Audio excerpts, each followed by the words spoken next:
여러분들이 뭡니까? 뭐 이번 한 강의에서 뭐 다 바꿀 수는 없지만 두 가지만 알았으면 좋겠어요. 두 가지만 알 게 뭐냐면, 내가 알지 못하는 사이에 사상이 나를 지배하고 있구나. 첫 번째. 두 번째는 뭐냐면, 신앙보다 이데올로기적 사상이 나를 더 뜨겁게 달구는구나. 그걸 알아야 돼요. 우리는 근데 신앙을 더 위에 둬야 돼요. 그러니까 우리가 신앙을 자유주의라 이야기할 때는 비록 그때도 아주 익사이팅 했지만 지금 울트라 익사이팅 상태거든요. 그러니까 이게 저는 항상 우려를 해요. 성경 밑으로 이 사상이 내려가줘야 되는데 이 사상이 성경과 비등하거나 이렇게 되거든요. 그래서 여러분들이 처음에도 제가 말씀드렸지만 목사님은 그런 생각이구나, 나랑 다르구나 이렇게 되면 끝나면 되는데, 이것을 진리 싸움인 것처럼 막 이렇게 해버리면은 여러분들의 영적 상태는 이데올로기 밑에 있다. 저는 그렇게 봐요. 그래서 사실은 뭐 우리 딱 계급장 떼고 이야기해 보자고요. 이런 이야기 사실 처음 들어보잖아요. 뭐 들어보셨나요? 그러면 이렇게 마음 되고요. 저런 시각도 있구나 라고 들어볼 줄 알아야 돼요. 왜냐하면 들어보지 않았잖아요. 이런 이야기는 절대 인터넷에는 안 나와요. 연구해야만 나오는 것이죠. 그것도 교회사하고 세계사를 같이 연구해야지 나오는 거예요. 하나만 연구하면 안 되고. 이런 부분들이 있구나라는 것을 인정하면 된다. 그렇지 않고의 논쟁은 대부분 인터넷 정도의 논쟁이에요. 한번 여러분이 가만히 봐보세요. 내가 알고 너가 알고 네가 아는 건 나도 알고 딱 그렇게 되는 거예요. 인터넷 논쟁 말고 이건 아카데미컬한 논쟁이잖아요. 그러니까 이런 부분에 대해서는 여러분들이 그 두 가지, 나도 모르는 사이에 많은 사상이 나를 지배하고 있구나. 또 두 번째, 때로는 신앙보다는 이데올로기가 위로 갈 수도 있겠구나. 이런 것을 여러분이 좀 잘 분별해야 됩니다. 여기 또 두 분은 또 안 들어오시고 그래. 자, 혹시 마이클 샌더슨이라고 아는 사람? 마이클 샌더슨이라고 아시는 분? 아는 분들이 아무도 없네요. 한 5년 전에 한국에 대히트를 쳤던 정의란 무엇인가를 썼던. 이제 알아요. 우리는 하버드대학교 교수, 하버드 경제학 교수 마이클 샌더슨이 정의란 무엇인가라고 책을 썼는데 그 책이 어마어마하게 많이 팔렸어요. 네. 그래서 샌더슨 저자 자체도 깜짝 놀랄 정도였어요. 어떻게 이렇게 이런 아카데믹한 책이 많이 팔렸을까라고 했는데, 마이클 샌더슨이 하버드대학교 경제학교 교수인데 좌파입니다. 좌파예요. 사회주의적 좌파. 그 사람이 이제 뭐라고 했냐면, 바이올린을 키는데, 바이올린 있잖아요. 이 정말 좋은 바이올린이거든요. 세계적으로 몇 개 없는 바이올린이에요. 바이올린을 키는데 그거 하나가 5억이라고 칩시다. 바이올린을. 그럼 그 바이올린을 손에 쥔 사람이 돈 많은 사람이 쥐는 게 정이냐? 응? 돈은 많진 않지만 정말 실력자이고 정말 그것을 가져야 될 사람 있잖아요. 정말 바이올리스트 최고, 그 실력자. 그러나 돈은 별로 없어요. 그 사람이 갖는 게 정이냐? 아니면 바이올린을 사가지고 돈을 더 불려서 팔아먹을 재벌이 5억에 사는 게 정이냐? 1번 재벌이 가지는 게 정이다. 2번 정말 실력자인 자가 갖는 게 정이다. 1번, 2번 뭐죠? 누구 입장에서요? 누구 입장에서? 여러분 입장에서 여러분이 생각하기에 정의는 뭐냐? 2번. 2번이잖아요. 그러니까 돈이 많다고 해서 그 바이올린이 진짜 자기에 필요한 게 아니라 재테크용으로 재벌이 사버리잖아요. 그게 정의냐는 거야. 그건 정의가 아니잖아요. 그럼 정말 필요한 자가 돈은 비록 없을지라도 그 자가 가지는 게 정의잖아요. 맞죠? 3번이 또 뭘까요, 그럼? 돈이 있는 자가 그 사람이 돈도 있고 실력도 있고. 돈도 있고 실력도 있고 칩시다. 어쨌든 이제 둘 중에 하나만 보자고요. 둘 중에. 돈도 있고 실력도 있는 사람 별로 없잖아요, 세상에. 자, 거기 마이클 샌더슨이 그렇게 얘기해요. 정의란 무엇이냐? 진짜 필요한 자가 가져간 거다. 되셨어요? 근데 그게 좌파야. 그럼 문제를 내볼게요. 자, 이제부터 문제예요. 이제 여기까지, 항상 좌파는 여기까지 이야기해요. 항상 좌파는 그 다음 이야기를 안 해요. 나쁜 놈들이에요. 그래서 봐봐요. 그럼 누가 진짜 실력자냐? 어떻게 정할 거예요? 누가 진짜 실력자인지 정하려면 무엇이 필요합니까? 그 실력을 정할 위원회가 필요하죠. 그죠? 그래서 처음에 위원회가 정말 정명원이 저 사람은 진짜 탁월해. 그 사람한테 줬어요. 두 번, 세 번 하다 보니까 사람들이 뭐라고 생각하냐면 저 위원회한테 잘 보이면은 그 바이올린이 나한테 온다. 그 다음부터 위원회한테 아부하겠죠. 위원회 독재가 시작됩니다. 독재가 시작돼요. 아까도 말씀했죠. 자본주의의 허점을 드러내서 사회주의가 들어와요. 근데 처음에 들어올 때는 정말 정의로워요. 근데 그 정의는 시간 지나면 독재로 변합니다. 항상 누가 필요한가를 분별해줄 위원회가 꼭 필요하거든요. 어떻게 하실 거예요? 자, 그 바이올린 누가 가지는 게 정의입니까? 결국은 알아서 가져가라. 알아서 가져가라. 그래야 덜 타락한다고. 그래야 덜 타락한다고. 정의가 아니고 타락을 덜 하자는 거예요. 타락을. 그런데 샌더슨이 딱 나와가지고 그 바이올린은 정말 실력이 있지만 돈 없는 음악가가 가져가야 됩니다. 그랬더니 젊은 청년들이 맞아 그러는데 지금 어때요? 위원회 말 안 들으면 다 끝나는 거예요. 위원회 말 안 들으면. 그래서 뭐라고 합니까? 빨간 한 장 차면 끝이에요. 완장 차면 끝이라고. 그 사람 밑에 다 기어야 돼요. 항상 너무나 속아, 너무나 답답하고 너무나 화가 나요. 저렇게 속일 수가 있느냐 사람들을. 누가 가져간 게 정의입니까? 알아서 가져가. 네, 실력 있는 놈이 가져가면 되는 거예요. 가져갈 수 있는 능력 있는 사람이. 그것을 개입하면 안 된다고요. 개입하면. 그러면 처음에는 좋아 보이지만. 그래서 봐볼까요? 그러나 한번 읽어봅시다. 그러나 그런 문제가 어떠냐. 그러나 그 아시죠? 가치에 관한 그의 정의가 없다면 마르크스 주장은 무너지고 만다. 노동자들은 그들이 동의한 임금을 받았습니다. 잘 들어보십시오. 동의한 임금을 받았어요. 공장주는 그들의 노동과 자신의 자원을 현명하게 결합했어요. 공장주는 현명하게 결합한 거야. 그리고 의자를 생산비보다 더 많긴 하지만 누군가 스스로 지불하는 것보다 더 많지 않은 금액으로 판다. 지금 무슨 말이에요? 적정한 금액으로 팔았단 말이에요.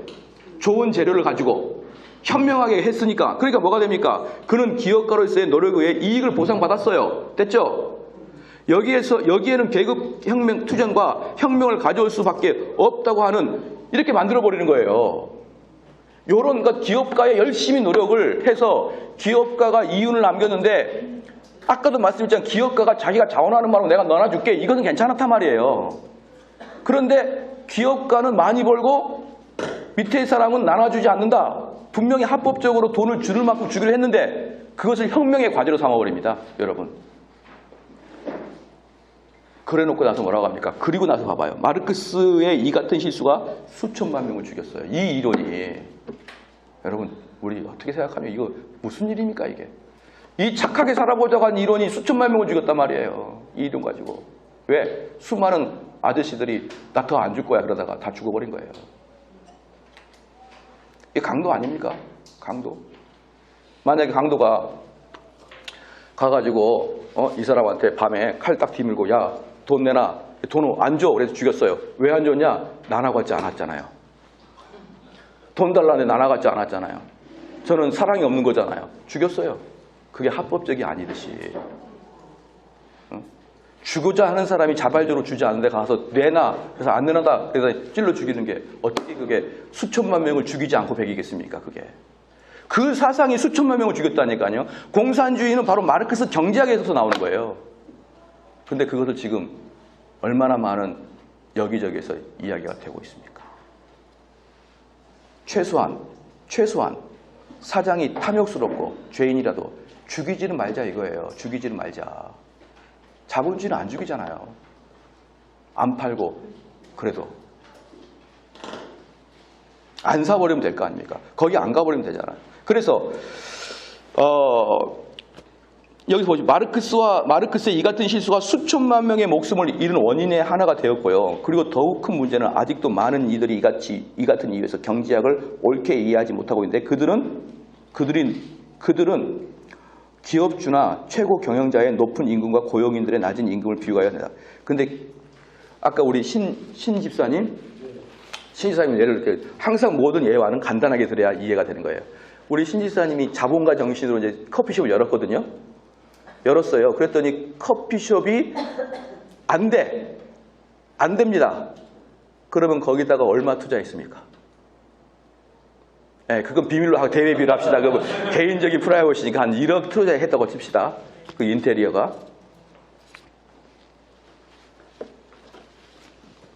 그거 망하면은 알바가 보상해줘요? 안 해주죠? 기업가는 뭔지 아십니까? 망하면 아무도 보상받지 않겠다 정신으로 들어든 게 기업가예요. 그러니까 왜 자본주의 정신에서 기업가 정신을 빼고 물체만 가지고 이야기하냐는 거예요. 저 사람이 돈 투자해가지고 이것을 경영하는데 이걸 망하면 너희들은 그냥 다른 데 알바 가면 되잖아.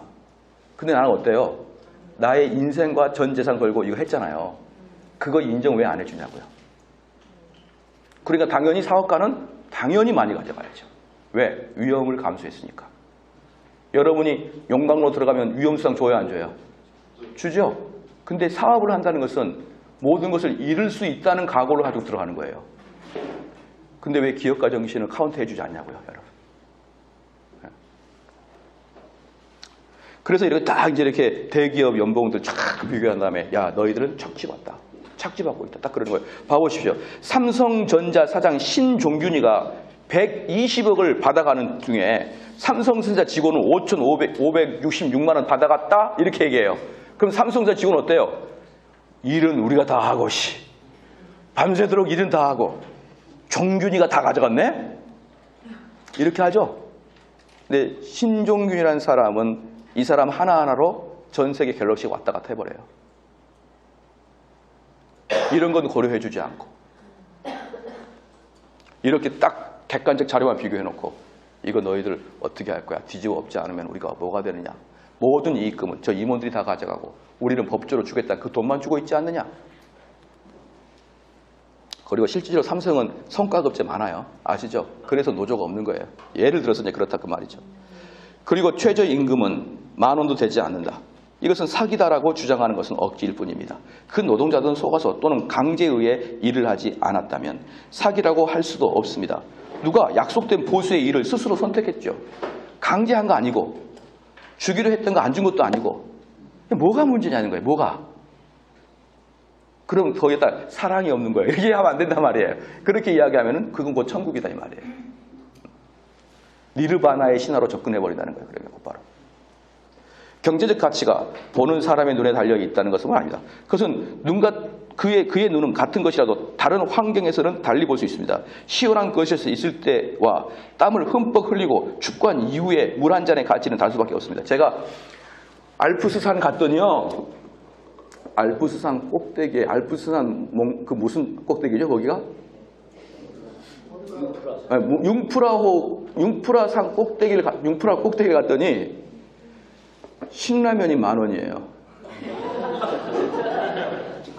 안 가봤으면은 이야기를 하지 마세요. 그래가지고 어떤 거기 사는 분이 밑에서 신라면을 사가지고 위에서 뜨거운 물을 받으면 된다는 거예요. 그럼 밑에서 사니까 신라면이 밑에도 4,000원이야. 밑에서도 4,000원 신라면이. 그래서 비싼데 사가지고 갔어요. 물 달라니까 물이 6,000원이래. 내가 너무나 내가 속아가지고 아니 교인들이 목사를 속여. 그래가지고 가가지고 똑같이 10,000원에 먹었거든요. 뜨거운 물이 왜 차이가 납니까? 환경에 따라 달라진다. 물건에 따라 달라진 게 아니라 환경에 따라 달라진다는 거야. 환경에 따라 그 가격은. 네? 거기서 뭐야 이거 나 한국 코리안인데 뭐 신라면 10,000원에 그러면 걔가 뭐라 할까요? 먹지 마. 근데 거기 가면요 고산병 때문에 속이 느글거리거든요. 그러기 때문에 컵라면을 찾게 돼요 그냥. 그럼 먹지 마. 그러면 아니 그 뜻은 아니고 이러면서 더 비싸다는 거죠 뭐 이렇게 하는 것입니다. 그러니까 이런 그 보이지 않는 철학 있잖아요. 어떤 물건에 들어가 있는 보이지 않는 철학을 다 어떻게 배제시켜 버리는 거예요. 배제. 또 첫 잔의 물과 셋째 잔의 물의 가치도 다르다. 그 물 한 잔을 내가 마실 수 있게 되기까지 들어간 노동의 가치는 똑같지만 뭐예요? 첫 잔 마실 때 그 값어치하고 세 번째 마실 때 값어치가 다르고, 그죠?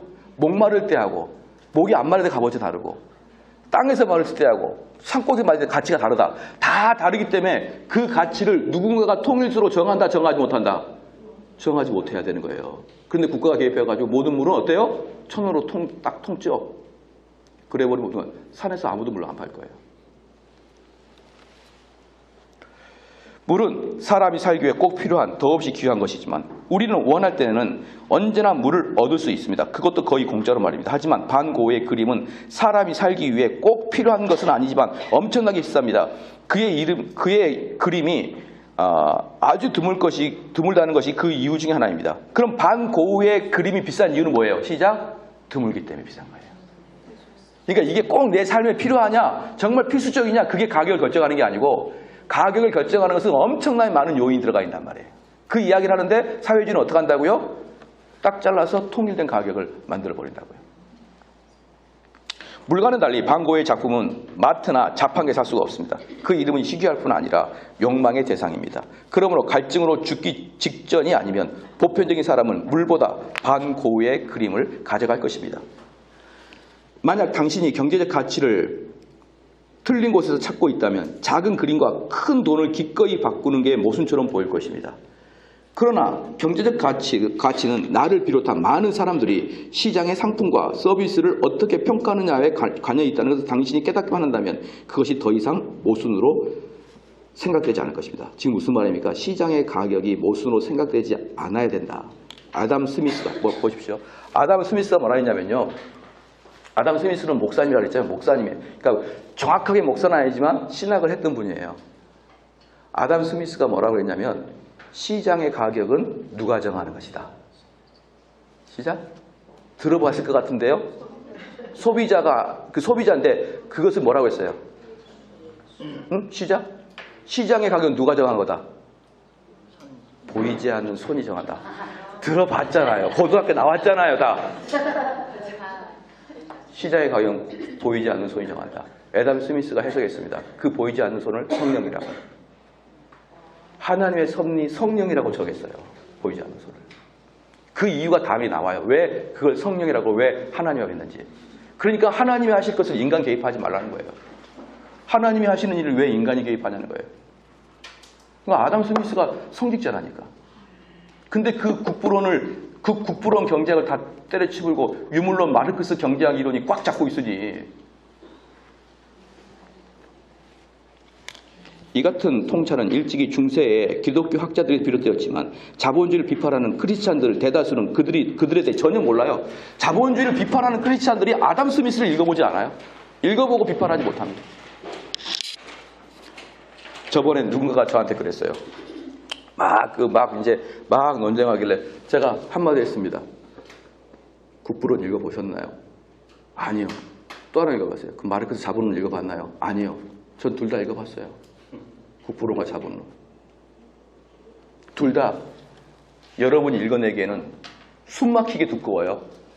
정말 순교하는 마음으로 읽어야 읽을 수 있기 때문에 웬만해서 못 읽어요. 큰 소리 치고 싶어요. 읽었다는 것만으로. 그걸 읽어보면 나와요. 이게 하나님 것이고 이게 인간 것이고 알아요. 읽어보면. 자, 그래서 이제 모든 사람은 하나님 앞에서 평등하게 태어났다는 것은 한 인격의 가치와 존엄성에서 평등하다는 뜻입니다.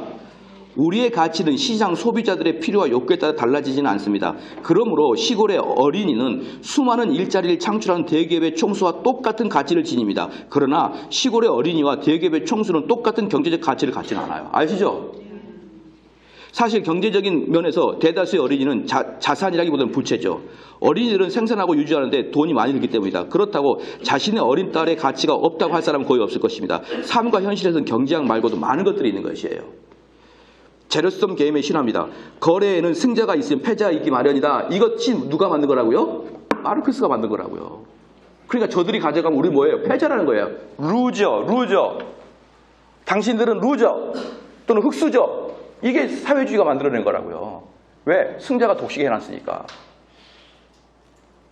얼마나 우리는 그런 사회주의에 속아 넘어가고 있었냐고요. 우리는 자유로운 거래를 통해 윈윈 게임을 할 수 있습니다. 그런데 고약한 핑크색 집 사례를 돌아가 봅시다. 그 집 건축 비용은 5억이라고 합시다. 그리고 노동 가치설이 그 지역의 법이라고 하자. 그러면 정당한 값을 받으려면 개발업자가 5억을 받아야 됩니다. 그런데 누구도 그 집을 그 돈으로 사려고 하지 않습니다. 그렇다면 개발업자가 정당한 값을 받을 수 있는 유일한 방법은 누군가가 원하든 원하지 않든 그 집을 강제로 치르게 하는 것입니다. 이것은 윈윈 게임이 아닙니다. 개발업자에게는 이익이지만 그것을 마지못해 사는 사람에게는 큰 손실이 아닐 수 없습니다. 개발업자는 사람의 이익을 무시하고 게으른 일꾼들을 고용하는 등 그들 마음대로 비용을 들여 마음대로 집을 짓고 충분한 보상을 받을 것이기 때문입니다. 노동가치설에 근거한 강제적인 시장에서는 주택 건축 없이 이처럼 형편없는 모습으로 망가질 수밖에 없는 것입니다. 구소련의 주택개발 사업을 살펴보면 이런 일들이 비일비재합니다. 자신의 지은 집을 강제로 팔 수 없다면 개발자는 사람들이 기꺼이 살 집을 만들기 위해서 세심한 주의를 기울이게 될 것이고요. 그런 윈윈 상황을 만들 수 있는 길을 찾을 것이고요. 자신이 바라는 것이 아니라 다른 사람이 원하는 것을 보십시오. 비록 정말 순수하게 예수님 마음이 아니라도 어때요? 다른 사람이 원하는 게 뭔지를 살피는 게 자본주의예요. 쟤들이 뭘 원할까? 그걸 살피는 게 자본주의라고요. 사회주의는 안 살펴죠. 왜? 만들면은 소비자가 딱 정해져 있으니까. 가치 우위에 있다. 가치 우위에. 그렇죠? 자, 사람들이 기꺼이 받아들일 가격 이하의 집을 지을 방법을 찾을 것이다. 그가 이기적인 사람이라고 해도 다른 사람들의 필요를 만족시키기 위해 했을 것이에요. 이 모든 것을 잘 해낸다면 그런 엄청난 부자가 되겠지만 그의 고객 가운데 그의 부를 못마땅해 할 사람은 없을 것입니다. 그들 모두가 그에게 지불한 돈 이상으로 자신들이 원하는 것을 얻었기 때문이고요. 개발업자와 그의 고객 모두 윈윈하는 것이에요. 그렇죠? 고객들은 싼 가격에 집을 산 것이고 개발업자들은 열심히 노력해서 원가 절감을 해서 돈을 벌었단 말입니다. 그럼 서로가 윈윈이잖아요. 고용 면에서도 마찬가지입니다. 당신이 그 일이 자신의 삶이 더 낫다고 해주리라고 생각될 때에만 여러분 일하는 거 아닙니까? 여러분 봅시다. 우리 신 집사님 다시 물어볼게요. 혹시 신 집사님 알바 중에 하루아침에 안 온 애 있나요? 일하다가 갑자기 그 다음날 안 와버린 애 있나요? 뭐 그런 경우 흔히 있죠. 봐봐요. 흔히 있잖아요. 흔히 있잖아요. 그런 경우가 있잖아요 보다 흔히 있잖아요. 왜 그럴까요? 저분이 주는 월급에 비해서 내 노동이 아깝다고 안 와버려요. 누가 강제했습니까? 그 사람을. 왜 저분을 노동 착취하는 자라고 볼 수 있을까요? 그럼 누가 강제했습니까? 그 일하라고. 근데 현대 월급장애들을 노동 착취단 노예같이 보이게끔 만들어놨습니다. 제일 소상공업 하는 사람이 제일 힘든 게 알바가 아무 소리 없이 안 오는 거. 그래도 저기는 커피숍이가 낫죠. 진짜 저한테 혈압해가 쓰러져 죽기 일보 직전에 제가 살려놓은 사람이 있어요. 중국집 주방장이 안 나와버려요. 주방장이 안 나와. 그래서 쓰러지는 걸 내가 어렵게 살려가지고 다시 부활시켜놓은 분이 계셔요. 중국집 사장님을. 어느 누구도 노동의 강제성을 두고 있지 않습니다. 지금. 여러분들이 노예 같은 삶을 산다고 착각하지 마십시오. 당신이 그 일이 자신의 삶을 더 낫게 해주자고 생각될 때만 그 일을 할 것입니다. 회사 또한 그들에게 이익이 되리라고 믿지 않으면 당신을 고용하지 않을 것입니다. 그러므로 당신과 회사는 모두가 이기는 게임입니다. 그러므로 당신은 거래의 결과로서 자신과 회사 중 누가 더 큰 이익을 얻을 것인가가 비교해서는 안 된 것입니다. 그것은 시기를 불러올 뿐입니다. 어디까지나 자유로운 거래이므로 당신이 그 일을 맡을 때와 안 맡을 때의 형편을 비교해야 합니다. 물론 이것이 자유시장에서 누구도 지지 않는다는 것을 말하는 것은 아닙니다. 같은 사업을 놓고 경쟁할 때는 당연히 지죠. 모든 경쟁자가 이기는 것이 아닙니다. 다만 어떤 시장보다 훨씬 더 많은 윈윈이 남겨진다는 거예요. 윈윈이 남겨집니다. 윈윈이 남겨집니다. 자, 봅시다. 여러분, 마트가 다 죽죠?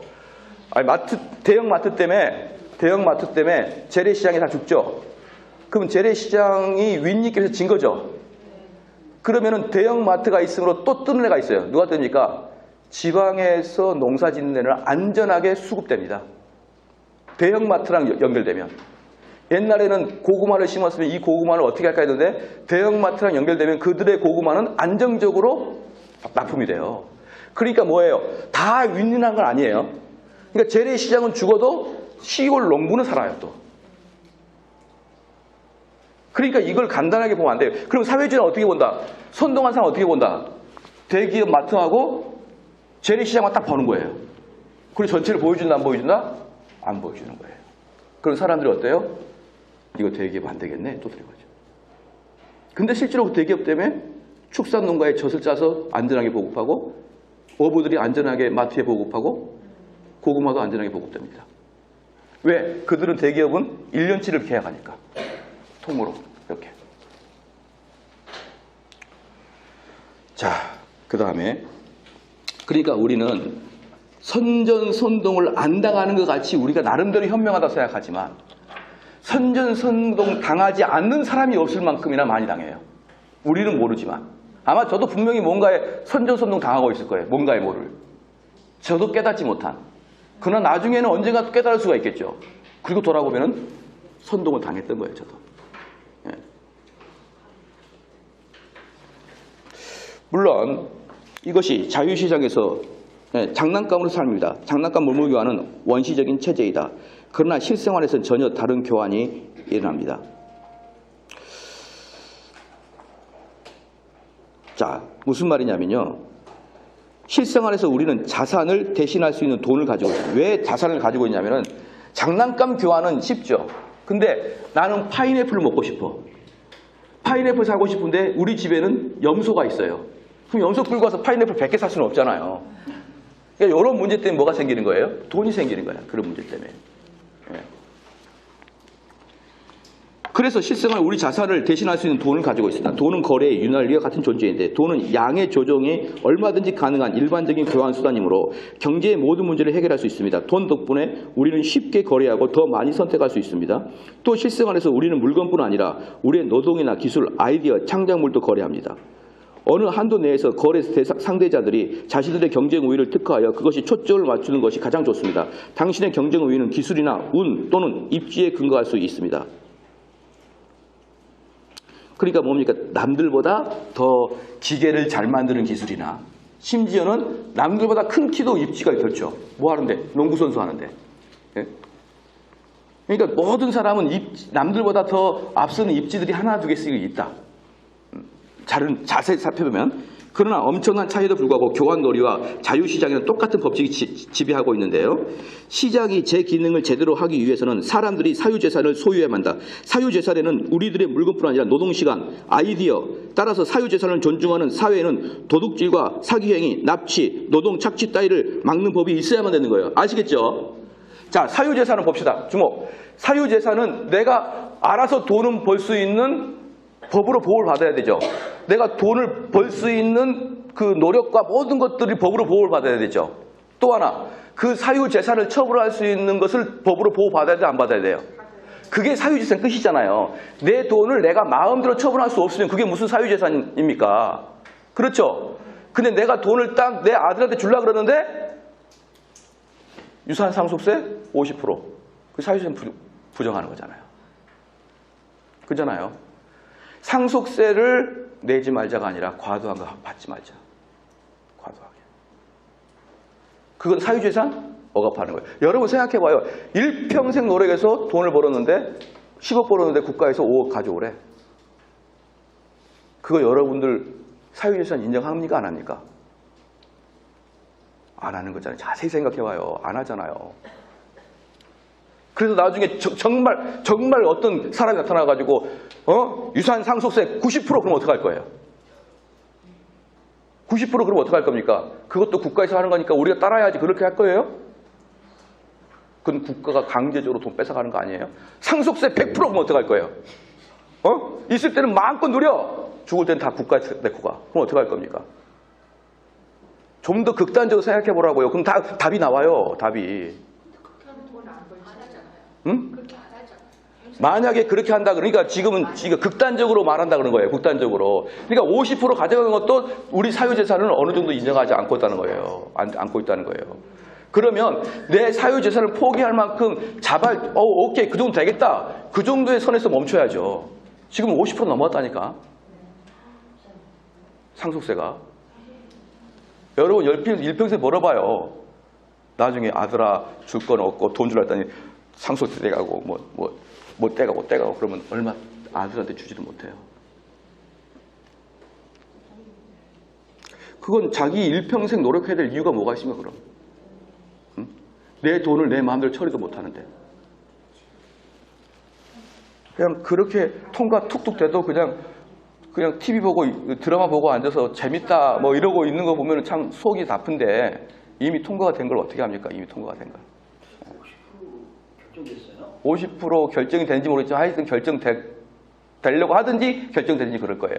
지금 상정돼 있든지 그럴 거예요. 상속세도 그 어떤 그 액수에 따라서 틀리지 않아요? 상속세가 그 누진세로 적용되는지는 모르겠어요. 누진세 적용, 예. 규모에 따라서 그러면 될 거예요. 그것도 그렇게 한 번에 다 50%라고 딱 결정하는 그건 한번 집에 가서 한번 찾아보시기 바랍니다. 자, 여기 또 갑시다. 어쨌든 상속세를 높이면 뭐가 된다? 상속세를 높이면 뭐가 된다고요? 아니, 상속세를 높이면 자유주의가 아니라 사유재산을 인정하지 않는 것이다. 사유재산을 인정하지 않는 것이 상속세를 높이는 것이다. 예. 그러니까 우리는 중국처럼 모든 것이 국가재산에 이렇게 말하지 않아요. 근데 뭘로? 법으로. 이렇게 딱 다수결로 해버리면 우린 꼼짝없이 내야 되는 거예요. 꼼짝없이. 그러면 나중에 정말 사회주의가 원하는 모든 만민의 평등 어때요? 100% 상속세를 다 가져가 버리면 모든 사람이 평등하죠. 항상. 시작할 때 흑수저 금수저 없잖아요. 사유재산이 마르크스가 생각했을 땐 사유재산이 계급투쟁을 유발했기 때문에 마르크스의 생각은 사유재산을 없애야 이게 된다라고 마르크스는 생각하는 거예요. 자, 그래서 사유재산에는 우리들의 물건뿐 아니라 노동시간, 아이디어도 포함되는데 따라서 사유재산을 존중하는 사회에서는 도둑질과 사기행위, 납치, 노동의 착취 따위를 막는 법이 있어야만 되는 거예요. 오늘날 재산법에 가장 잘 발달된 것이 서구 사회들이다. 이는 놀라운 일이 아닌데 서구에 깊은 영향을 미친 성경의 재산법을 잘 밑받침하고 있기 때문인데 십계명에서는 사유재산을 당연한 것으로 여기고 있고요. 도둑질하지 말라고 한 것이고요. 또한 10번째 계명도 내 이웃의 재물을 탐내지 말라고 사유재산을 허용하고 있어요. 사유재산을 옆에 사람 거 재물 탐내지 말란 말입니다. 누굴 걸? 부자들 거 탐내지 말라고요. 부자들 거. 왜 부자들한테 나눠갖자 그러냐고요. 지네들이 열심히 해서 번 돈인데. 창세기 23장에서 사라가 죽은 뒤 아브라함은 햇사람들에게 아내를 묻을 땅을 요청했다. 인자한 햇사람들은 그가 원하는 어느 땅이든 주겠다고 했고 아브라함은 자세히 살펴본 후에 에브론의 소유 반몰에 있는 막벨라 동굴을 선택했고 에브론은 그것을 거저 주겠다고 하지만 아브라함은 성문구 부근에 나와 있는 햇사람들 대신 은 400세겔에 달라고 했다. 뭔 말입니까? 공짜로 안 갖겠다는 거예요. 내 거 하겠다. 법으로 내 걸 보장해달라는 거예요. 법으로. 자, 그러니까 우리나라가 우리나라 사람들이 사회주의적으로 갈 확률이 많은 것은 우리나라 사람들은 정이 있고 감정적이라고 그러세요.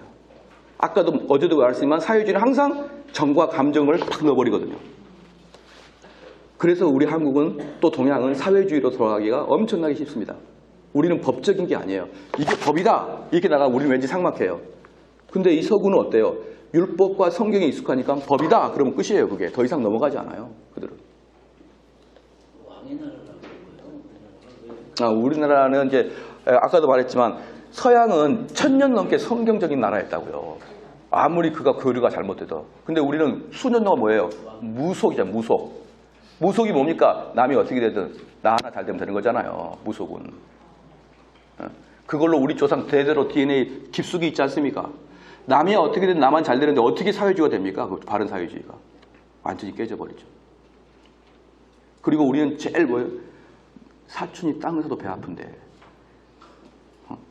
여러분들 만약에 보험 되면은 복권 되면 어때요? 비밀 탑 시크릿이잖아요. 아무한테도 알리지 마라. 내 돈을 아무에게도 알리지 마라. 왜? 그때부터 파리떼들이 모이면서 우리 애 등록금이 어쩌고 그렇게 오니까. 그냥 있는 것을 어때요? 놔두지 않죠. 다 나눠 쓰기로 하는 것이죠. 말씀인데 위에 사람이 나눠주는 건 아름다운 일이에요. 아래 사람이 나눠달라고 하는 건 폭력이에요. 아시겠죠? 폭력으로 변하게 돼 있어요. 이거.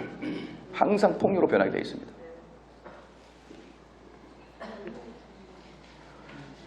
어저께 우리 아들 스팸 얘기 해드렸죠?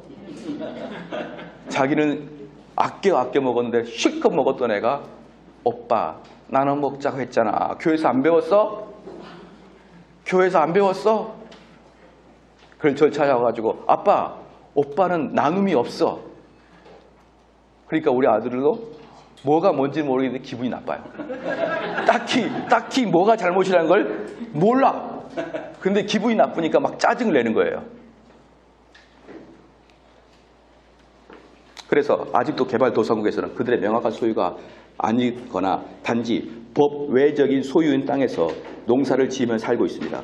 그들의 땅이라는 것을 증명할 법적 구속력을 지닌 문서 따위는 없습니다.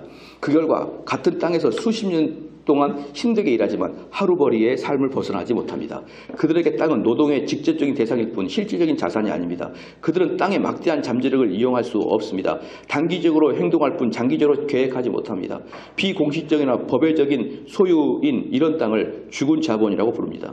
제3세계와 이전의 공산주의 국가들의 빈민들에 보유하고 있지만 법적으로 소유하지 못한 부동산의 가치가 적어도 9천조쯤 됩니다. 제3세계 사람들은 집은 짓고 있지만 소유권은 없고 농작물을 재배하지만 그것에 대한 재산권은 없으며 사업을 하지만 사업하는 사업체는 없는 경우가 많습니다. 자, 한번 물어볼게요. 자, 여러분들 제가 여기서 이승만이나 박정희를 좋아하는 거 아니지만 그분을 옹호하려고 하는 게 아니지만 물어보려고 해요. 니르바나의 신화를 다시 한번 증명하려고 합니다. 니르바나의 신화를 다시 증명하려고. 박정희나 이승만을 싫어하는 사람들은 그들의 경제 발전에 대해서 동의하지만 그들이 뭐 했다? 독재했다 그랬죠? 독재했다 그랬죠? 자, 이제부터 여러분 퀴즈입니다. 2차 세계대전 이후에 패망한 국가가 다 되고 독립한 제3세계 국가 있죠? 제3세계 국가. 2차 세계대전 이후에 독립한 수십 개의 제3세계 국가. 그 중에 독재 안 한 국가 찾아보세요. 그 중에 독재 안 한 국가 찾아보라고요. 그 중에 민주화된 나라가 한국밖에 없어요. 유일하게 민주화된 나라가 대한민국이에요. 1987년에 민주화 운동해가지고. 다 독재였잖아요. 근데 니르바나의 신화를 가지고 있으면서 민주화했어야 되는데 안 돼요. 그 당시에 민주화. 이제 막 신생 국가라. 어마어마하게 니르바 신화에 빠져가지고 그냥 막 들이받는 거예요. 한번 찾아보십시오. 집에 가서 3세계 국가들 쫙 보면 아시아, 수많은 아시아, 아프리카 찾아봐요. 지금까지 독재 국가예요, 다들. 지금까지. 우리나라는 민족성이 강하기 때문에 민주화가 된 거예요. 그러니까 이렇게 천국 걸 막 가지고 와요. 천국 걸 가지고 와가지고 막 들이댑니다. 막 모든 걸 들이대는 거예요. 천국을 가져와가지고. 그 전부 다 문제투성이죠. 그리고 뒤집어 버리는 거예요. 우리나라를 유럽이랑 비교하지 말라니까요. 우리가 이번에 독일 가보니까 스위스 독일 가보니까 이건 입이 쩍 벌어져요. 어떻게 이런 나라가 있나. 응? 그래서 우리 교회 알수 집사 하나는 독일로 이민 갈 생각을 하고 있어요, 지금. 그 우리 김성곤 집사님인데, 여기서 편의점 하는데 편의점 알바들이 맨날 안 나오고 속상하다고 독일로 이민 가고 싶다고 할 정도로 독일이 아름다웠어요. 그 집을 짓는데 벽돌이 얼마나 두꺼운지, 야, 우리나라 오면은 판잣대기 같아요, 그 집에 비하면.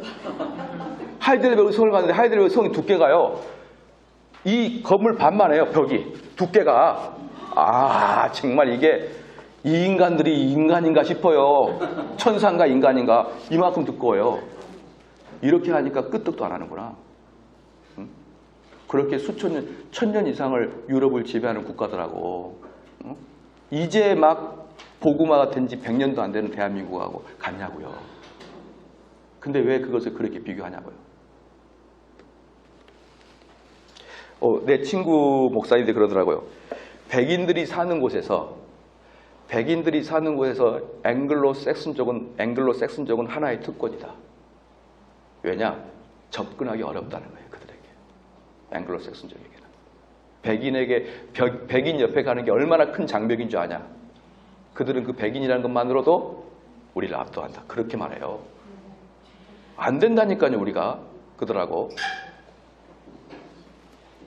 여러분, 조나단 에드워드, 조지 히필드 다 백인이죠.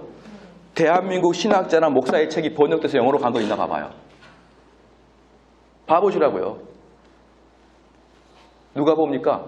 그리고 여러분들이 캄보디아 사람들을 캄보디아로 번역할 때 한국 목사 누구 번역할 거예요?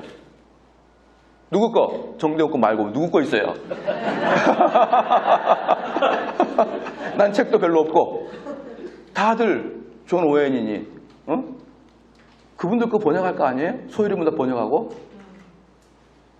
우리 대한민국 세계에서 제일 큰 교회 우리나라에 있는데 우리나라 책 무엇을 번역해서 줄 거냐고요. 캄보디아 사람들한테. 이만큼의 정신적인 사상이 떨어져 있는데 왜 니르바나 신화처럼 가가지고 거기다 갖다 대냐고요. 우리나라를 누구랑 딱 대면 된다고요? 스리랑카라고 생각했는데 어제 집에 가서 공부를 생각했어요. 스리랑카 말고 북한이랑 비교하세요. 같은 민족. 최강대국 하나 미국 하나 소련이 붙었던 그 두 나라를 비교해보라고요. 지금 경제력 40배입니다. 40배.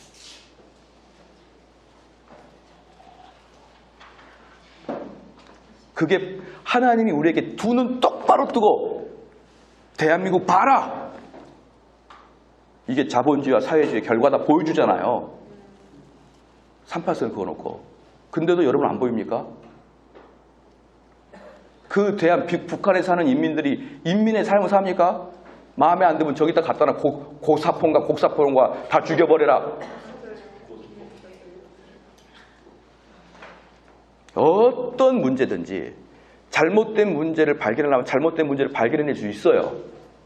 그러나 그런 지역적인 거 보지 말자고요. 결과를 딱 놓고 보자고요. 결과를. 어느 곳이 신앙생활하기 좋은지, 어느 곳이 하나님 경배하기 좋은지, 어느 곳이 인간답게 사는 곳인지 비교해보면 금방 알잖아요. 왜 현실을 굳이 이렇게 눈을 닫아버리고 이상만을 생각합니까? 자, 제3세계와 이전의 공산국의 국가들의 빈민들이 보유하고 있지만 법적으로 소유하지 못한 부동산의 가치가 적어도 9천조쯤 된다. 제3세계 사람들은 집은 갖고 있지만 소유권은 없고 농작물을 재배하지만 그것에 대한 재산권은 없으며 사업을 하지만 사채업체는 없는 경우가 많습니다. 어떤 그 사회주의적 관점의 사람이 뭐라고 썼냐면요. 지적 재산권이라는 것은 지적 재산권은 가진 자의 횡포다. 맞습니까? 틀립니까? 지적 재산권은 가진 자의 횡포다. 여러분들 제가 재밌는 얘기 드릴게요. 최소한 앞으로 100년 이상은 새로운 세계가 나타나기 전까지는 선진국의 마지노선은 대한민국 끝이에요. 더 이상 없어요. 이제. 제가 어저께도 말씀드렸죠. 예언의 은사가 있다고. 선진국의 마지노선은 대한민국 끝입니다. 왜 끝이냐? 지금 어떤 세계에서도 유럽과 일본과 한국에 있는 특허권을 때문에 절대로 진입 못해요. 우리나라가 특허권이 미비했을 때 기술 개발한 마지막 나라예요. 아시겠죠? 우리나라 기술 개발이 딱 된 다음에는 특허권이 장벽을 딱 쳐버렸어요. 아무도 못 올라옵니다. 중국, 하웨이, 인도나 중국서 팔리지 미국 가봐요. 어떻게 되는지. 그냥 특허법으로 깨져요. 절대로 미국이나 유럽 못 나가요. 하웨이는. 절대로 못 나가면 물론 12억의 인구가 하나씩 써버리니까 끝장나긴 하는데 그게 밖으로는 못 나옵니다. 왜? 특허법 때문에.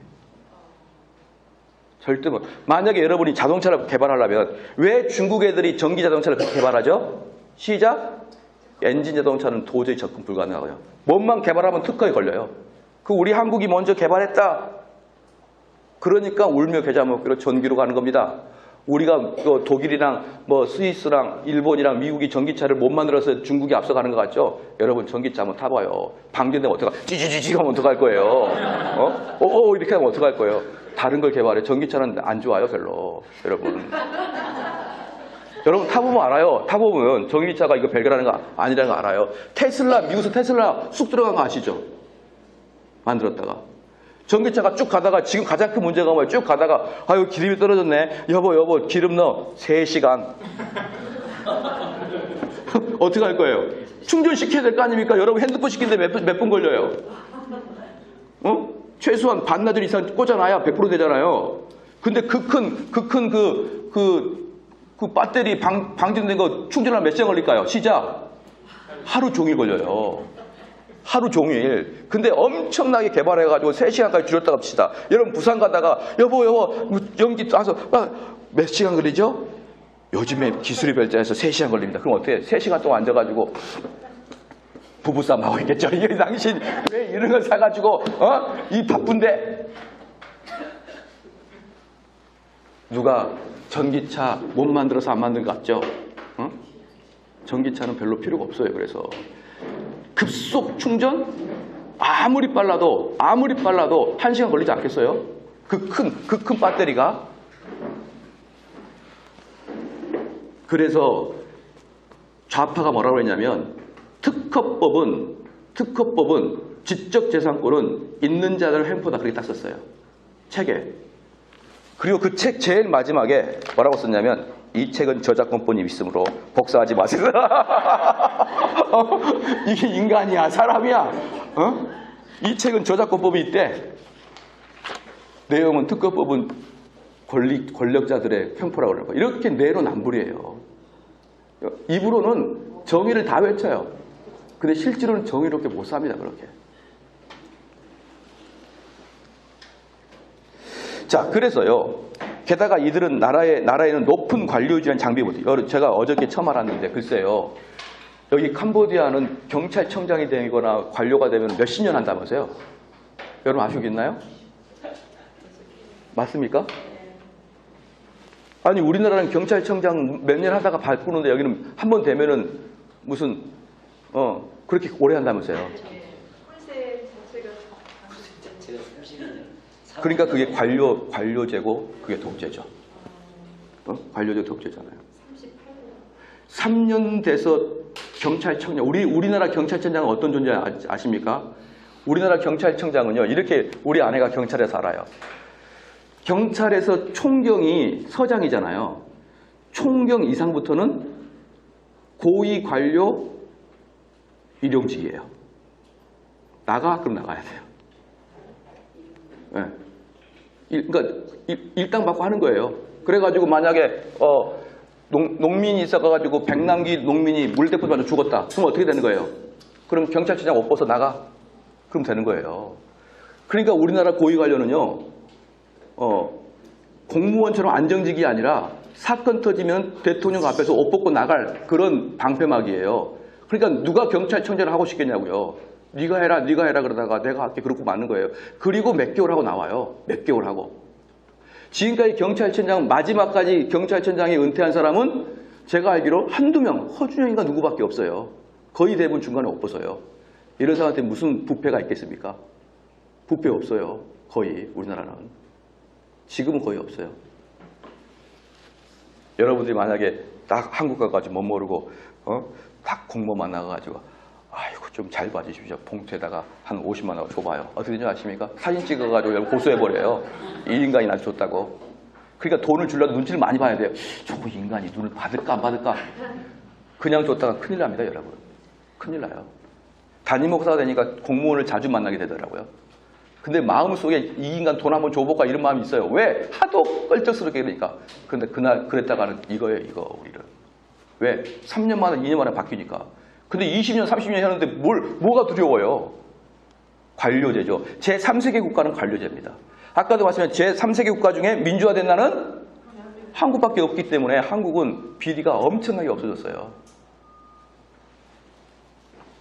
제3세계와 이전의 공산국가의 국가들의 비민들이 보유하고는 있지만 법적으로 소유하지 못한 부동산의 가치가 적어도 9천조쯤 되는데 제3세계 사람들은 집은 갖고 있지만 소유권은 없고 농작물을 재배하지만 그것에 대한 재산권이 없으며 사업을 하지만 사업체가 없는 경우가 허다하다. 게다가 이들 나라에 높은 관료지라는 장벽이 버티고 있었고 그들은 시민들의 합법적으로 사업을 시작하거나 재산을 소유하지 못하게 하기 위해 만들어진 조직처럼 되어 있습니다. 물론 공식적인 사유재산 제도가 세상의 모든 악을 없애는 마법의 탈환은 아닙니다. 경제적으로 단지 시작일 뿐이며 사다리의 첫 발판에 지나지 않습니다. 하지만 그것 없이는 하나의 경제가 참여자들에게 윈닝 게임을 제공하기는 어렵습니다. 사랑의 신비입니다. 애덤 스미스는 국부론에서 시장을 개인들이 의도하지 않는 결과를 촉진하기 위해 그들의 행위를 인도하는 보이지 않는 손으로 묘사하고 있습니다. 특히 그 같은 결과는 시장의 개개의 구성원들이 이루려고 했던 것보다 낫습니다. 아무도 의도하지 않더라도 고정된 가격이 없이는 하나의 시장에서 생산하고 사고 또 파는 사람들의 보통은 이기적인 행동을 통해 우리는 질서 있고 효율적인 상품, 서비스의 배분이 바로 스미스가 마음에 품고 있던 결과인 것입니다. 그는 하나님의 존재를 믿었고 그래서 보이지 않는 손을 인간사에 관한 신의 섭리라고 생각했으면 이건 분명한 역사적 사실이에요. 경제의 흐름, 경제의 가격의 책정은 하나님이 만들어 놓은 거라는 거예요. 하나님이. 누구도 강제하지 않았다. 신의 섭리, 보이지 않는 손에 움직이고 있었다. 이외에 아담 스미스가 청교도이기 때문에, 아담 스미스 칼빈주의이기 때문에 신의 섭리를 아주 중요하게 여겼단 말이에요. 칼빈주의이기 때문에. 많은 사람들은 자유시장을 제멋대로 하게 내버려 두면 혼란에 빠진다고 생각하여 누군가가 보통 정부가 그것을 제어하고 정의와 질서가 필요하다고 믿는다.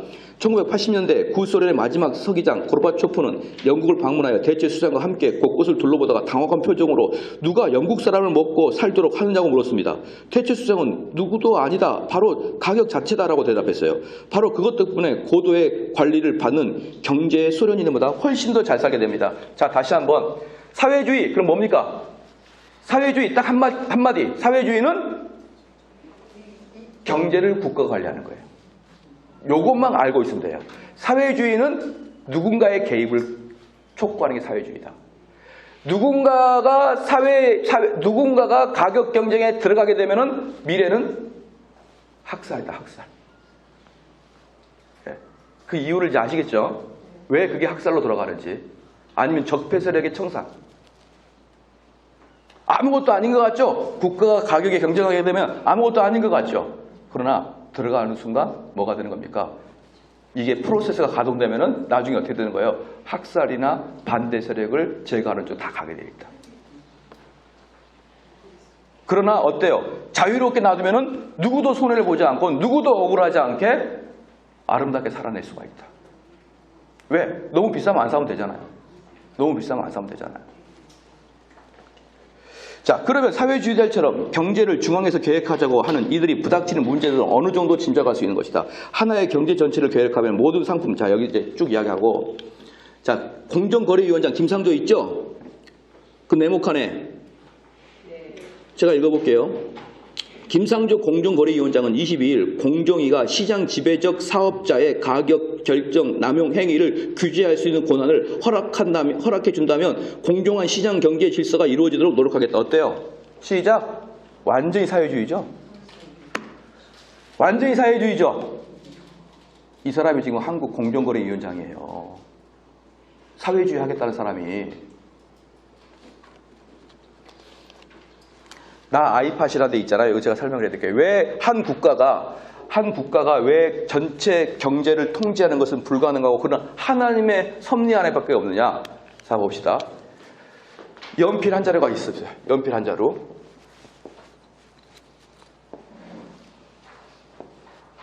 연필 한 자루가 있어요. 그래서 모나미 딱 써 있거든요. 자, 그런데 이 연필 한 자루를 만들기 위해서는 요 흑연이 있죠. 흑연이 있을 거 아닙니까? 그리고 이 흑연이 있고 그 다음에 요 나무가 있죠. 그 다음에 여기 그 구리가 있죠. 여기 지우개가 있죠. 여기 페인트가 있죠. 그렇죠? 여기 들어가야 나무가 만들어지잖아요. 그럼 이 흑연은 어디서 나오느냐? 만약에 스리랑카 탄광에서 가져와요. 그죠? 스리랑카 탄광. 자, 스리랑카 탄광에서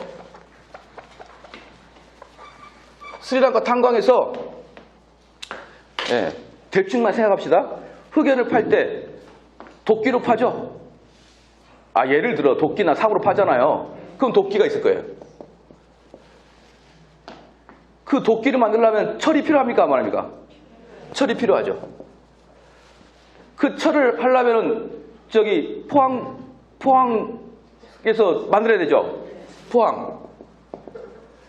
그렇죠. 이 포항에서 철을 하려면 또 어디서 철을 수입해야 될 거 아니에요. 그죠? 철 수입. 뭐 어디 저기 스리랑카 투. 그 이 스리랑카 철을 뽑기 위해서 또 차가 필요할 때죠. 뭐 기계가 필요할 거 아니에요. 기계, 철이 필요하죠. 어디까지 갈까요? 자, 여기서 그러면 탄광. 여기서 다 어쨌든 이거 엄청나게 무수한 게 있거든요. 자, 이 탄광에서 캤어요. 자, 흑연을 가져가려면 차가 필요합니까? 안 합니까? 차 필요하죠. 트럭을 누가 만들어요? 현대자동차. 그렇죠. 그 트럭을 만들 때 철이 필요하죠. 또 고무는 스리랑카 쓰리. 아시겠죠? 자, 연필 하나 나올 때, 무한대의 과정이 거치는 거 아시겠어요? 아시겠습니까? 모르겠습니까? 연필 하나 만드는데 과정이 무한대예요. 끝까지 한번 가볼까요? 끝까지 우리 한번 심심하니까. 그리고 여기 탄광에서 흑연을 캔 사람은 우리나라 모나미에 수출할 거 아니에요. 근데 이 흑연을 캘 때 이거 모나미로 갈 것이다. 알아요? 몰라요? 압니까? 모르니까? 모르죠. 무조건 흑연을 캐죠. 그리고 흑연 시장에 갔다 오면 이것은 한국으로 가고 이것은 어디 뭐 석탄으로 가고 그렇게 할 거 아니에요. 그러니까 캐는 사람 알아요? 몰라요? 모르죠. 자, 여기서 도끼에서 철을 만든 사람, 이건 도끼로 될 것인가 알아요? 몰라요? 철 만든 사람이. 포항 제철인 사람, 이건 도끼용이야. 알아요? 몰라요? 모르죠. 어느 누구도 이 과정에서 연필로 갈 것을 몰라요. 무슨 말인지 알겠습니까? 자, 결론. 한 제품이 만들어지기 위해서는 어느 누구도 통제하지 못한다. 그것은 하나님만이 통제한다. 동의합니까? 동의합니까? 안 합니까? 그러면 여기 제목이 뭐예요? 아이팟이죠? 그럼 아이팟은 몇 가지 공정이 들어갈까? 연필 하나도 그러는데. 무한대잖아요. 무한대잖아요. 근데 왜 그 상품에 개인이 들어갑니까? 왜 그 하나님 만들어 놓은 그 상품에 개인이 들어가서 가격을 정합니까?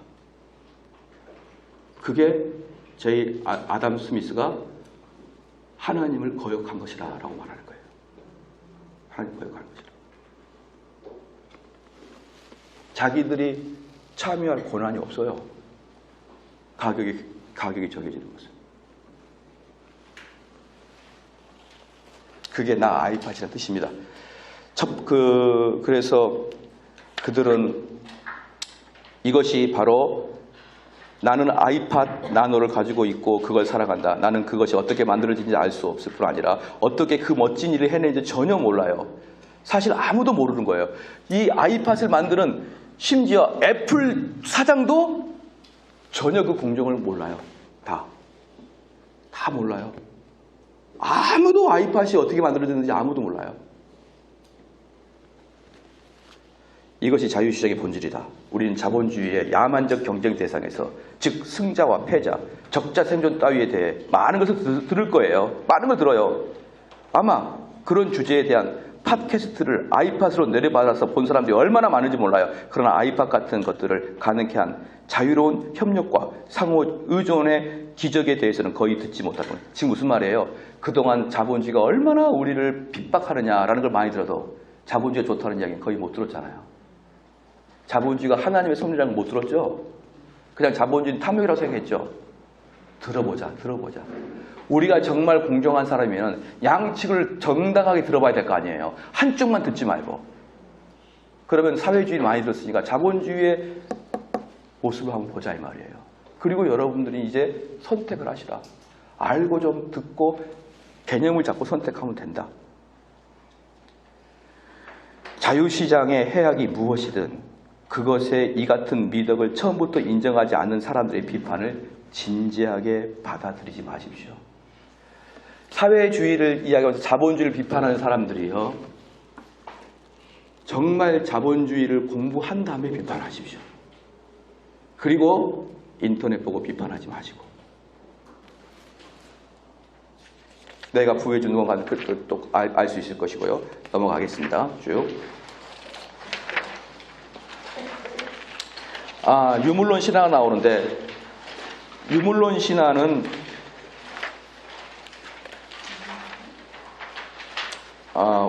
여러분이 쭉 읽어보면 알 수 있도록 했어요. 다음에 그 몇 페이지, 김상조 공정거래위원장이 또 하나 글 쓰고 있는 네모칸이 몇 페이지인가요? 67페이지. 아니, 80 몇 페이지죠? 80페이지 봐봐요. 80페이지. 80페이지. 80페이지 제가 한번 읽어볼게요. 제가 이걸 따왔거든요. 김상조 거래위원회 위원장이 시장 지배적 사업자에 대한 가격 통제권을 거론하면서 정부의 시장 가격 개입을 둘러싼 논란에 10년 만에 다시 불렀습니다. 김 위원장이 지난 22일 국회 예산결산특별위원회에서 덕가점 기업 등 시장 지배적 사업자의 가격 결정 남용 행위를 규제할 수 있는 권한을 허락해 준다면 공정한 시장 경제 질서가 이루어지도록 노력하겠다고 말했습니다.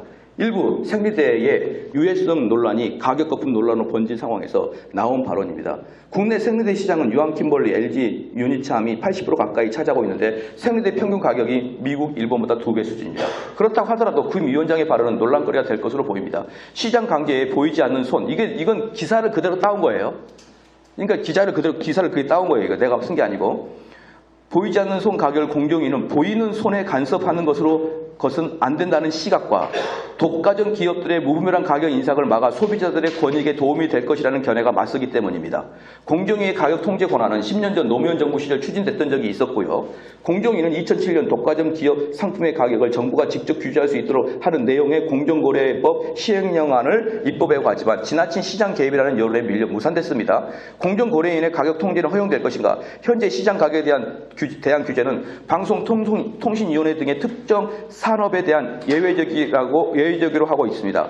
일반적 포괄적 가격 규제는 공정거래법 시행령에 규정이 있다. 하지만 비용이나 수구의 변동에 따른 가격 변화만 규제 대상으로 하고 있다 보니 신제품의 가격이 지나치게 높을 경우 규제할 방법이 마땅치 않다. 가격 결정을 남용했다고 하려면 기준이 되는 적정 가격이 얼마이고 얼마나 올려야 남용한 것인지가 나와야 되는데 그 기준도 제시되어 있지 않다. 그러다 보니 이 규정에 따라 시장 가격을 규제한 사례가 IMF 외환위기 이후 전무한 설정인데요. 공정위는 지난 5월 깔창 생리대가 사회적인 이슈가 되자 직권조사에 착수했지만 아직도 결론을 내지 못하고 있다. 당시 업계 1위인 유황킴벌리가 일부 제품의 가격을 올리겠다고 하자 생리대를 살 돈이 없는 저소득층에서 신발 깔창에 휴지를 덧대 사용하는 깔창 생리대가 사회적으로 논란이 됐다. 공정한 경쟁을 촉진하는 역할을 하는 공정위가 시장 자체에 손을 대려는 것은 과도한 개입이라는 지적이 나온다. 김 위원장 본인도 지난 6월 공정위 현장 조사로 치킨 업계가 치킨값을 내리라고 했었죠. 얘가 치킨값 내리라고 했었잖아요. 공정위는 물가관리기관이 아니라 시장이 개입하는 일이 없을 것이라고 분명히 말씀했어요. 뭡니까? 호시탐탐 노리고 있어요. 호시탐탐. 지금 정부의 공정위원장, 경제부총장, 총리 호시탐탐 사회주의로 들어가려고 그래요.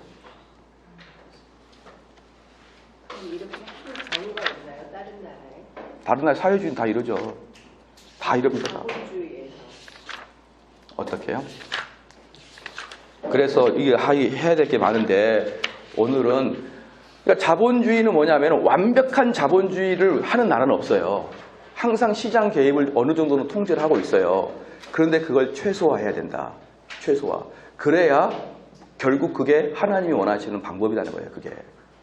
하나님이 원하시는 방법은 여러분들이 자유스럽게 해나가는 것이다. 자유스럽게. 그리고 법의 보호를 받아야 된다. 누구도 밑보였다고 해서 국가에서 세무사찰 들어오고 그래버리면 안 된다. 그래버리면은 독재예요, 독재.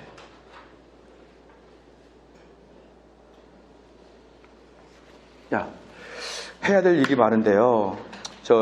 여러분 뒤에 진짜 중요한 것도 많거든요. 이거 하나만 말해볼게요. 이거 하나만. 사회주의의 거짓말 또 하나 말씀드릴게요. 사회주의의 거짓말. 사회주의자들은요, 그 레이건인가 이렇게 얘기했어요. 그런데 보수주의자들은 거짓말하는 걸 싫어한다. 근데 사회주의자들은 진실을 말하면 싫어한다. 진실을 말하면 싫어해요. 보겠습니다.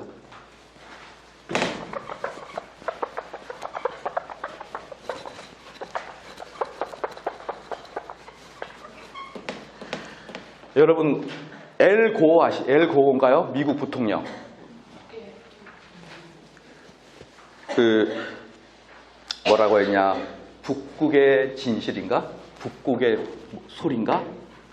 그래서 북극의 눈이 녹아 북극곰이 말라가고 있다. 그랬죠. 그래서 지금의 경제 발전을 해서 경제 발전하려고 공장을 돌리다 보니 공기가 안 좋아졌어요. 그렇죠? 그러니까 이 공기가 안 좋은 것은 자유주의, 자본주의 때문이에요? 아니면 사회주의 때문이에요? 자본주의 때문에 공기가 안 좋아졌습니까? 사회주의 때문에 공기가 안 좋아졌습니까? 사회주의? 자본주의잖아요. 뭔가를 개발하려고 공기를 안 좋게 했잖아요. 그럼 물어볼게요. 물어볼 테니까 잘 대답을 해주세요. 캄보디아는 제가 일주일 동안 계속 뿌예요. 이거 자주 이럽니까? 아니면 제가 왔다고 이렇게 해놨습니까? 올해부터 그래요. 어떤 거요? 올해부터. 원래는 하였나요? 청명했나요? 저는 스리랑카래. 캄보디아 잘 안 와서 몰랐는데 필리핀은 항상 몇 회예요. 중국은 숨을 쉬기가 어려워요. 지금 뭡니까? 자본이 발전한 나라일수록 깨끗해요. 몰랐죠? 자본이 발전하면 오염될 거라고 생각하죠? 근데 자본이 발전한 나라일수록 청명합니다. 청결합니다. 여러분들이 후진국 가보면 가볼수록 제일 눈에 띄는 것이 냄새, 시궁창, 물 오염도, 토지 오염, 공기 오염. 못 사는 나라 가보세요. 다 동일합니다. 잘 사는 나라 가봐요. 다 청명해요. 첫 번째 거짓말, 자본주의 돈이 많을수록 기술 개발이 많을수록 자연이 파괴된다. 거짓말인 거 아시겠죠? 근데요, 목사님, 이제 선진국에서는 만약에 이제 개발을 할 때 이제 자연 파괴 방지하기까지, 그러니까 집을 지면은 거기에 맞는 주차장이 기본적으로 들어가지 않으면 화가 안 나요. 예, 예. 그 물건 개발할 때도 거기에 따른 그 어떤 자연 그러니까. 예. 그것까지 다 들어가야지. 그렇죠. 예, 그건 자, 자본주의. 그건 제가 모를 게 읽을 게 있습니까? 지금 시간이 없으니까 지나가겠는데 그런 법을 만들 수 있는 것이 자본이 있어야 돼요. 자본이 없으면 못 만들어요. 그런 법 자체를. 어떻게 자연을 보호하면서 돈이 없는데 개발을 합니까? 우리나라는 안 그러잖아요. 돈 있어도 기업들이. 누구? 우리나라는 천만의 말씀이에요. 모르시는 그것은 사회주의적 생각이에요. 우리나라 지금 공무원들이 얼마나 환경에 대해서 예민하게 접근하는데요. 물에 만약에 오염도가 있으면 역추적해가지고 잡아버려요. 지금은. 근데 그 영향이 네. 그렇게까지 될 수밖에 없는 것들이 생기게 되는 원인이 그 옛날 과거에 그 상봉부터 시작해서 그 억압됐던 그런 상황에서 민주화가 시작되면서 이런 일들이 하나하나 지금 재정립된 거잖아요. 예, 예. 그러니까 이거는 어떻게 보면 옛날에는 정말 독재로 예. 우리가 아무것도 못했는데 지금 이제 돈이 많아지니까 이런 쪽에 네. 그러니까 이게 자연을 보호하는 것은 돈이 있어야 보호가 된다니까요. 돈이 없으면 자연 보호를 못해요. 다시 한번 물어볼게요.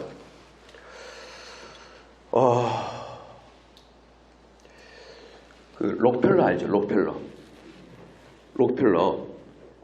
록펠러가 석유 독점이에요. 석유 독점. 석유 독점을 해가지고 어마어마한 돈을 벌었거든요. 그러니까 돈을 더 벌려고 기름을 계속 개발한 겁니다. 텍사스를 파가지고. 계속 개발하다 보니까 기름값이 싸졌어요. 그러니까 그 기름으로 차를 떼는 것뿐만 아니라 집의 등불도 기름으로 떼요. 호롱불 같이. 그랬더니 뭘 안 쓰게 됐느냐. 그 전에 집에 기름을 떼기 위해서는 고래기름을 뗐어요. 고래기름. 아시죠? 고래기름으로 휘발유처럼 뗐어요. 그 불을. 록펠러 때문에 고래가 살았어요. 자본 때문에 고래가 산 거예요. 환경주의자 때문에 고래가 산 게 아니고 자본주의 때문에 고래가 살았습니다. 이런 경우가 있을까요? 없을까요? 있겠죠. 얼마든지. 있겠죠. 만약에 자본이 개발이 안 되고 록펠러가 지가 석유를 팔아서 돈을 벌려고 억적같이 개발하지 않았으면 고래 멸종 나갈지 몰라요. 안 했으면. 그러니까 모든 것은 앞에 스크린만 보면은 이상한데 한 단계, 두 단계를 더 보자 말이에요. 그게 어떤 우리에게 영향을 미치게 하는지. 아까도 말했죠. 왜 선진국들은 전부 다 날씨가 청명하죠? 규제를 하니까. 그렇죠? 규제가 뭡니까? 자연법을 규제. 제가 말했잖아요. 가격에 들어가는 게 아니라 법규를 만들려고요. 이거 하면 안 된다. 자연법을 만든 법규를 만들잖아요. 근데 자연을 보호할 법규를 만들 수 있는 이유는 그만큼 돈이 있기 때문에 가능하다고요. 돈 없으면 그 자연을 못 보호해요.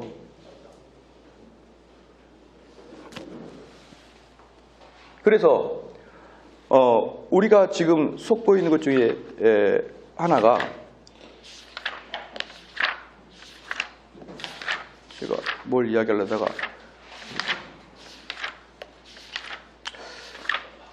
여기서 좀 내 이야기가 갑자기 생각이 안 나는데 아까 좀 더 보면 아마 생각날 수도 있어요.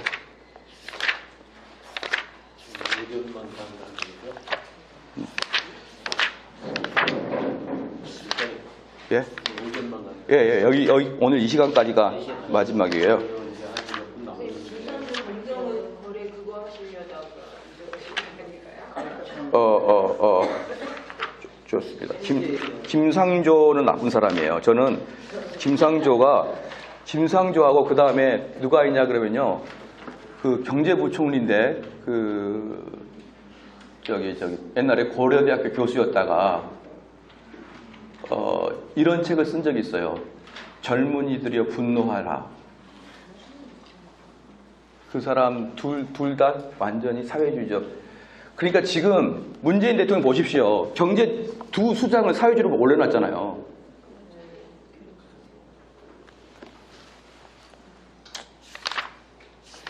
지금 뭘 하려고 하는지 아시겠잖아요. 김상조가 쓴 글을 보면은 사회주의 냄새가 진하게 코끝을 자극하잖아요. 그의 말 한마디 한마디는 여러분이 몰라서 그렇지 저는 이미 알고 있잖아요. 알고 있는 상태에서 김상조 글 하나하나를 볼 때마다 찌릿찌릿합니다. 찌릿찌릿해. 머리끝에서. 얘는 되면 안 돼. 얘는 되면 안 돼. 그렇게 했는데 딱딱 되는 거야. 걔네들이. 얼마나 무서운지 몰라요. 얼마나 무서운지 몰라요. 제가 저걸 이야기하려고 했어요. 사회주의가 왜 거짓말하냐. 여러분 뭡니까?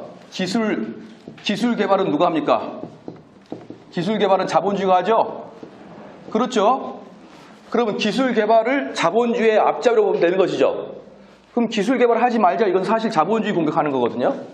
그렇죠? 기술 개발하면 뭐가 발생한다? CO2가 발생한다는 거예요. 응? 차도 많고 휘발유도 많이 패니까. 그럼 CO2가 나가게 되면 이상기온이 발생한다는 거예요. 이상기온. 맞죠? 그러니까 이상기온이 발생하고 자연이 파괴된다. 사실은 사회주의가 파괴하는데 공산주의가 파괴하는데 그걸 자본주의 탓으로 돌려놨어요. 중국이 얼마나 더러운 공기를 갖고 있는데요. 중국은 공기보다 더 심각한 게 뭐냐면 국토에 개인들이 가지고 있는 땅 있죠. 국가가 가지고 있는 개인들이 사용하고 있는 땅의 95%가 토양 오염으로 돼 있어요. 중국은. 그건 엄청난 겁니다. 지금. 기술 개발을 하는 자본주의 때문에 CO2가 발생하니 CO2 발생을 줄이자. 이 말 나옵니까? 안 나옵니까? 나오죠. 명분은 CO2 발생을 줄이자. 이건데 사실은 들어가 보면 자본주의 하지 말자는 거예요. 놀랍죠? 그래서 CO2를 어떻게 줄이는 이유는 줄이지 말자고 하는 이유가 뭐냐? CO2가 공기에 가면 오존층에 CO2가 깔려가지고 기온을 올리는 이상기온이 나타난다. 이상기온이 나타난 증거가 뭐냐? 전체 온도가 올라가고 북극의 얼음이 줄어서 북극곰이 굶어 죽는다. 그거 TV 봤죠? 이걸 보면 어때? 너희들 절대로 CO2 내려야 돼. 그렇게 했는데 갑자기 작년 올해 엄청 추웠어요. 환경주의자들 입이 쑥 들어갔어요. 더 올라야 되는데. 이거 자연주의자 같죠? 사회주의예요. 좌파예요. 좌파. 그래서 기술 개발이야말로 우리를 어렵게 만든다. 그랬거든요. 그럼 또 하나. 기술 개발하면 뭐가 필요합니까? 석유가 필요하죠. 이 석유 언젠가는 다 고갈된다 안 된다? 고갈된다 그랬죠. 선교사님은 초등학교 때 선생님이 석유 쓰면 고갈된다고 했어요 안 했어요? 그랬어요. 아, 초등학교를 안 나오셨을 수도 있어요. 그랬죠. 우리 초등학교 때 어땠습니까? 2000년. 제가 지금 초등학교 때도 30년 후에는 지구의 석유가 다 고갈됐어요. 제가 첫 운전할 때가 언제냐면 1994년에 운전했거든요. 1994년에 우리 아버님 차가 소나타 2였어요. 아니 죄송합니다. 1995년이었네. 1995년에 저희 아버지 차가 소나타 2였어요. 그때 최신형 소나타 2를 산 거거든요. 그리고 제가 딱 몰고 나가가지고 기름을 넣었는데 기름을 만땅을 넣기는 대학생이 좀 힘들잖아요. 학생이고 이러니까 힘드니까 저는 반땅 했어요. 반땅. 만땅이 아니라 반. 반이면은 약 35,000원 나왔었어요. 반 넣으면. 그러니까 소나타 2를 만땅 넣으면은 7만 원 나오죠.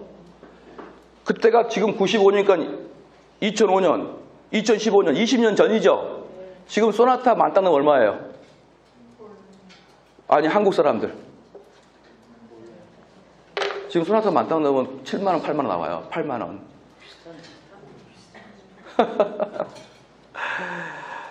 월급은 엄청 올랐거든요. 저 20년 전에 비해서.